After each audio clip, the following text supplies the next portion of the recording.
வாங்க இன்றைக்கி தீபாவளி பலகாரங்களில் கீ மைசூர் பாக்கு தாங்க.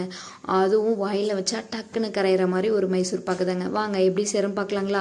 அதுக்கு 75 கிராம் கடலை மாவு எடுத்துக்கலாங்க. 25 கிராம் பால் பவுட்ருங்க.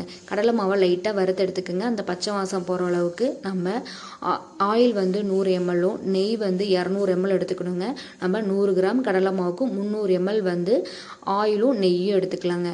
லைட்டாக சூடு பண்ணி நம்ம அந்த வறுத்து வச்சோல்லைங்க கடலை மாவில் ஒரு கால்வாசி சேர்த்து நல்லா கிண்டி சின்ன சின்ன கட்டி இல்லாமல் கரைச்சி எடுத்துக்கோங்க. அப்போ தான் நம்ம பாவில் சேர்க்கும்போது திரியாக வராமல் இருக்கும்.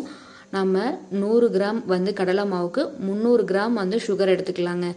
சுகரை நம்ம சேர்த்திட்டு ஒரு 1/4 டம்ளர் மட்டும் தண்ணி ஊற்றினா போதும். நல்லா கொதிச்சு நல்லா நுர மாதிரி வருங்க. இந்த பாவு பதம் ரொம்ப ரொம்ப முக்கியங்க. இல்லைன்னா நமக்கு மைசூர் பாக்கு திரிஞ்சு போயிடும். அதனால் ஒரு கம்பி பதம் வந்தால் போதுங்க.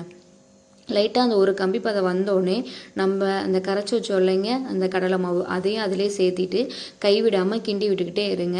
நம்ம அந்த ஆயிலும் நெய்யும் லைட்டாக சிம்மில் வச்சு சூடாகவே இருக்கணுங்க. அப்போ தான் மைசூர் பாக் நல்லா உங்களுக்கு டேஸ்ட்டாக பிரியாமல் வரும். நம்ம கொஞ்சம் கொஞ்சமாக ஆயிலும் அந்த நெய்யும் சேர்ந்து எடுத்துக்கலாங்க. அப்போ தான் சைட்லேயும் அடியிலையும் அடி பிடிக்காமல் வரும். கொஞ்சம் கொஞ்சமாக சேர்க்கும் போது மேலே லைட்டாக நோற மாதிரி பொங்கி வருது இல்லைங்க, அந்த ஹீட்டுக்கு இருக்கணும். லாஸ்ட்டாக கிண்டி விடும் பொழுது பாத்திரத்தில் ஒட்டாமல் வருங்க. அடியிலையும் அடி பிடிக்காமல் இருக்கும். தீ ரொம்ப அதிகமாக இருக்கக்கூடாது, கம்மியாக தாங்க இருக்கணும். இல்லைன்னா டக்குன்னு அடி பிடிச்சிரும். கைவிடாமல் கிண்டி விட்டுக்கிட்டே இருக்கணும். அதுக்கு முன்னாடியே நம்ம ஒரு பாத்திரத்தில் லைட்டாக நெய் தடவி வச்சுக்கலாங்க.